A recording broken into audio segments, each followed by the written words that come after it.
context and then what happened today.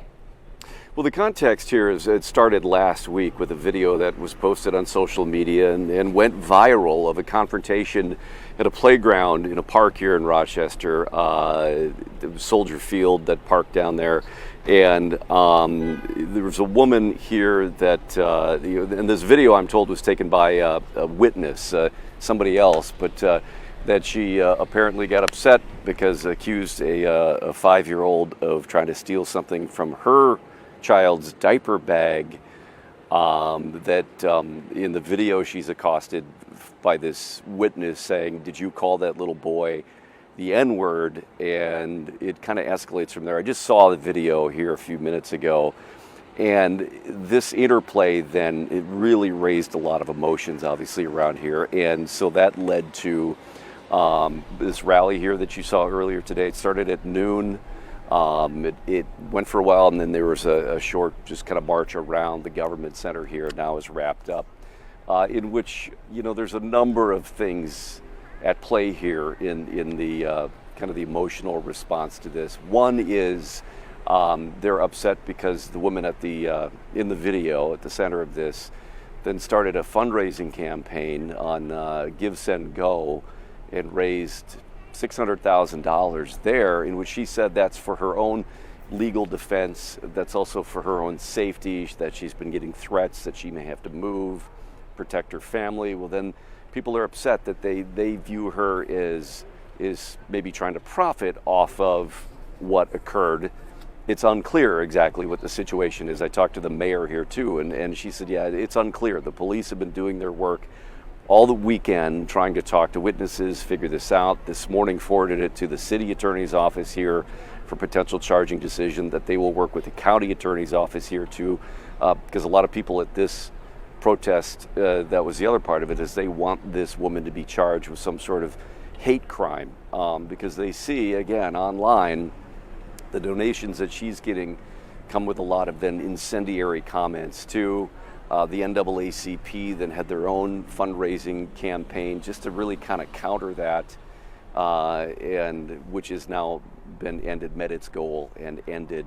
And so there's going to be some more events here, but the big thing is that they're concerned that the folks that have come together here would like to see some sort of criminal charges against the woman at the center of this conflict. And so we'll see where that plays out. There's no real timeline on when that decision could come.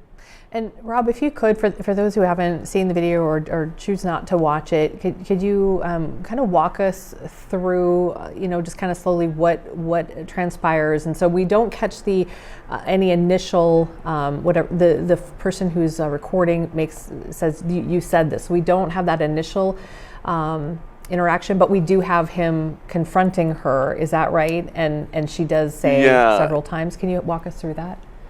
Yeah, I mean, what I've seen here is that the bystander, the witness who took the video, walks up to this woman and starts by saying, "Hey, did you just call this boy this?" And the one I saw had a lot of things beeped out, so you don't get all the language there. You just know that it's inflammatory, so it had to be beeped out. And really just confronting her about, why would you say that to a 5-year-old? And she said, well, he was trying to steal something out of my child's diaper bag. And then it kind of escalated from there. And really, again, the version I saw that was edited for language really was just strongly edited for language, and so it's hard to hear in the version again that I saw exactly what the full interplay was, except that it was certainly, it kind of escalated back and forth, where he's challenging her about what she said, and so it really struck a lot of nerves here that this happened, and the mayor said there's been a couple of other incidents in the last year or so in town that has really kind of put people on edge about it's just something like this. And after the rally, Rob, did you have a chance to go and kind of chat with anybody in particular, or get any insight from people who were there? I spoke to the mayor and the head of the NAACP, and then several of the people that attended here too, where they just said they want to come out to say that this should not happen. These things should not be okay, and they're what they're maybe even more concerned about was then the comments that they read online, where they say is filled with a lot more, hate speech or racially charged speech in support of this woman. And that really kind of escalated, the emotional response here was seeing then the other reaction online.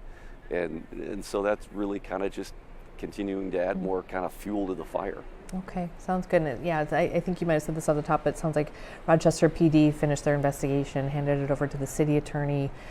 So I guess we'll kind of wait and see now if there are any charges.